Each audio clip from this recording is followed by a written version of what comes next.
Hello again, YouTube. Got a new invention over here for a do-it-yourself paintball caddy. This is, I'm going to show you the breakdown. This will be a part 1 video.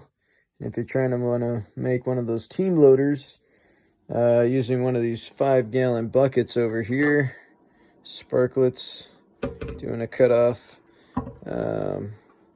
makes life a little easy. So I've seen a few of them out there. They're all kind of homemade. I'm going to show you what I did, give you guys some ideas, because I'm trying to come up with a good way to make a gate valve, which seems to be the best part for loading. So, a lot of the stuff I had just laying around here, other things I picked up on the cheap, and I'll show you what I ended up using. So, as far as like keeping the elastic side of things, the bungee part of this is off of the old bungee cords. This is what do you call it, surgical tubing. I just tie that off using some P clamps here, and I took the bolts out. I've got some over travel bolts that go in the front, and I got them in the rear. I just took them off over here so that you actually have stops, and then when it hits the bolts there, you'll see that the feeder will actually line up and allow the paintballs to roll through. So it's kind of cool. So what did I use? So ultimately, if you see this one here, this is one of those NDS caps. This is a 3-inch NDS cap that I cut down to make that. Going on over the hardware section down at Home Depot. It's just an L bracket, slotted L bracket, but kind of makes it a little bit easier for you to try to line things up. And if you look at the gate valve here, one of the things of the trial and error is don't close off the entire gate valve. That way you don't chop any balls when it's down in there. So leaving a little bit of gap, nothing will fall off. And when you have the bungee retention, snapping this thing back, it automatically closes. Like I said, this will probably all come to fruition on the part 2 video, see how the whole thing works. But you could have used whatever you wanted. I had some kydex laying around, so my slide could have easily been out of plywood. I opted to use kydex instead. I just used 2 sheets that kind of filled up the groove down in here. And so for slide mechanism, trying to do things on the cheap, I actually had this old metal, it was a picture frame, 2 pieces of a picture frame that went together. And it's a metal one, so it looks like it should hold up. I don't know, we'll see how it all.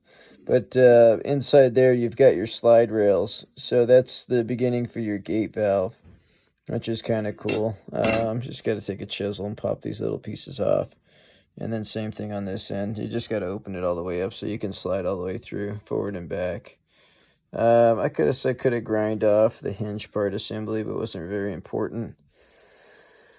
So if I had plywood that would have fit in there, I probably would have gone with that. But the kydex worked for me. Plus, it probably makes it slide a little bit easier, so that's fine. And then probably the most expensive part when I bought was flange adapter. This is a 4-inch down to 2-inch. There's another one that they'll sell down at Home Depot, which I played around with this one as well. This is the 4 down to 3-inch adapter. And if you're going with the sparklets nozzle, you'll see that the 4 down to 3 will sit flush, but it's kind of wobbly. But going with the 2, and you see how tight that fits, it actually, I can almost, yeah, look at that. I can actually pick up the whole tank. That's how tight and secure this thing fits. So it's really great alignment for the flange adapter on there. So pretty basic design. Getting the flange adapter, this thing's like $10. That's the most expensive thing I bought. Metal picture frame, you could pick that up anywhere. So just drilled a few holes through that, lined it on up, going right through the flange adapter to give me a base. And then the gate valve assembly again goes back on. It's going to slide right on in there. When the tank fits and you have this thing right side up, the only last thing I'm going to have to make up is a bracket or mounting bracket for it. And then you got a bungee assembly that opens up, allows the gate, paintballs fall through, and then it'll spring shut again using the retention from the surgical tubing. And there you have it. So on the cheap, quick and easy gate valve. And I ran some rivets and tried to make it nice, and then when it comes back through, my stop screws will come back up in there, so over travel screws. And then I'm going to paint it up right now, so I kind of got it apart. Just want to do the part 1 video, and then part 2 will show you this thing in action. All right, I hope you guys like it. Don't forget to like and subscribe. See you on the next one.